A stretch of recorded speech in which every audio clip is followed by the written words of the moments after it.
Calgary, Huberdeau, and Anderson start for the Flames.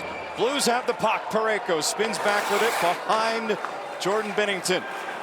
And Binnington, there he goes, a little gamesmanship with Huberdeau. Crowd lets them know how they feel. Parayko hustling out to center. Parayko striding into the Calgary zone, drops back, way back off of Kyrou. And all that effort goes to waste on the first shift for the Blues, but they still have the puck. Kyrou coming in one-on-one against Anderson. Curls back, he'll reset. Parayko off, Broberg on. Broberg in overtime.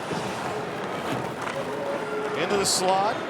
Drops back, Buchnevich shoots, stopped by Vladar. Blues changing, he wanted to keep it going. And he had Calgary up ice. Calgary upset at the whistle.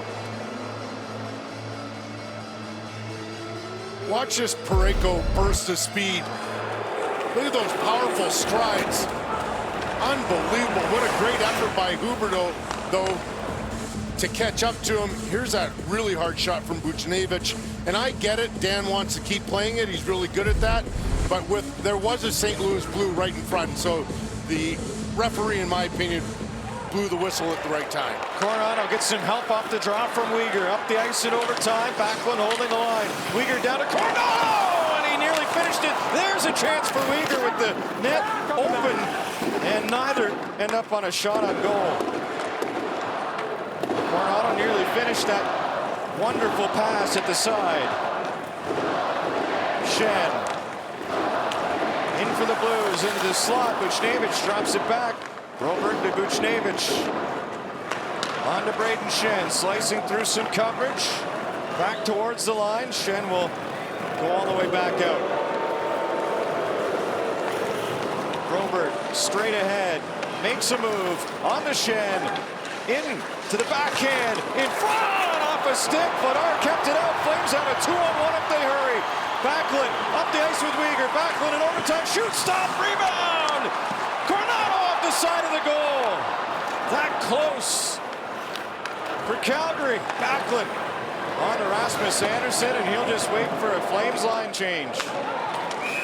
And offside go the Flames with that door inside the St. Louis zone. Oh, what an exciting overtime again. Watch this beautiful backhand pass from Weegar. Just to Coronado, just can't quite get it in time. And then Dan Vladar with a great stick takes away the centering pass from Shen. That leads to this 2-on-1 opportunity. Backlund decides to shoot, keeps the puck alive. Coronado with the rebound just off the side of the net.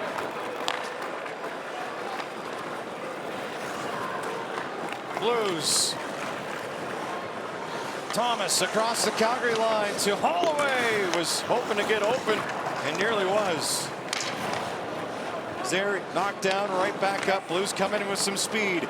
Robert Thomas fakes, goes to the backhand, a forehand, denied, rebound, they score. Great save by Vladar, but the Blues win it on the rebound.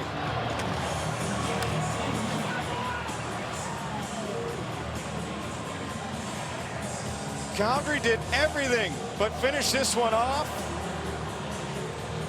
And the St. Louis Blues find the overtime winner.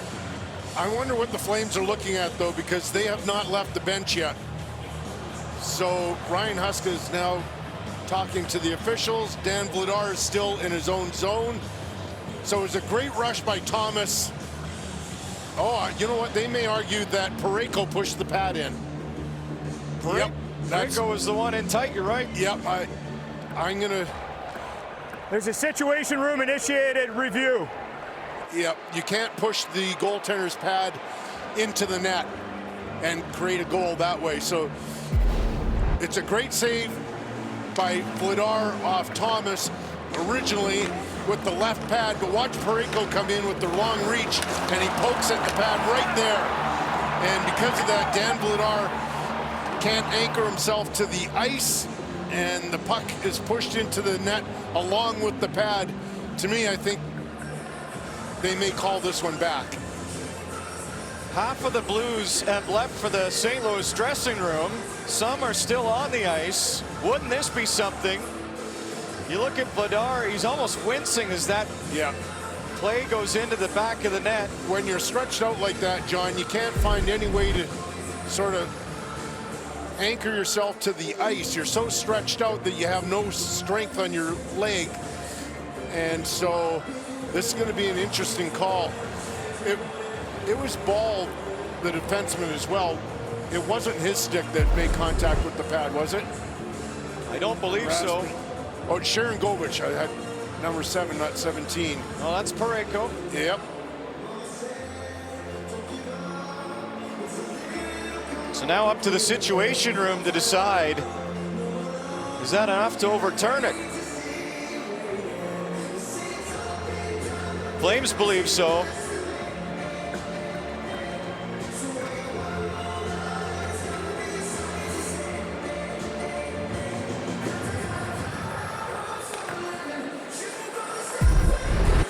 Like, does Parayko's stick even flex? Like, does he make such contact with Vladar's leg that there's flex in his stick, which would imply that there's quite a bit of force on the left pad? Parayko, one of the Blues that's come back from the dressing room to peek at this. Well, in slow motion on this last replay, that's quite a force from Parayko on the pad. I know that he's just trying to make contact with the puck, but it doesn't matter. The pad is protecting the puck from going in the net, and any sort of force that drives that pad into the net, in my opinion, caused the goal. Riley Brace, Graham Skilder, still in discussion. Huska not holding his breath, but we know what the Flames think. Showers might be going in the Blues room already.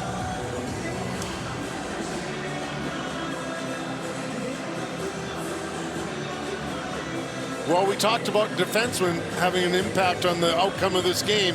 Mackenzie Weegar tied it in the third, and now potentially Parayko here in overtime. Get a glimpse of what the officials are looking at. And the Situation Room as well, trying to make a call on this one. I don't know who this, well, I know who it favors if it's called back. Okay, here's Parayko putting his stick in there. And there's a lot of flex on that blade or that shaft. So you look at the toe of Parayko's stick hits the pad that's covering the boot of Vladar's skate. Yeah, that's quite a bit of contact, in my opinion.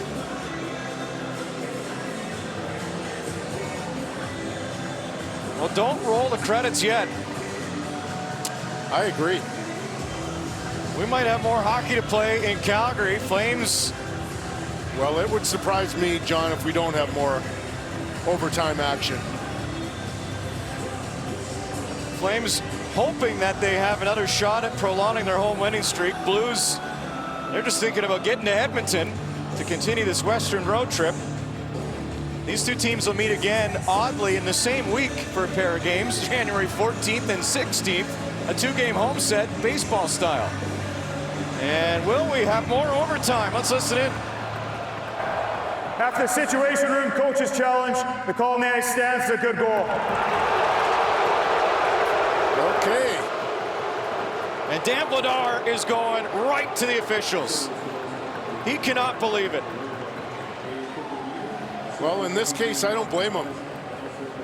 It clearly looked to me that Parayko had jammed the left pad of Dan Vladar into the net, whether it was intentional and not, which I don't think it was intentional, but in an effort to put the puck in the net, he certainly affected the left pad of Dan Vladar.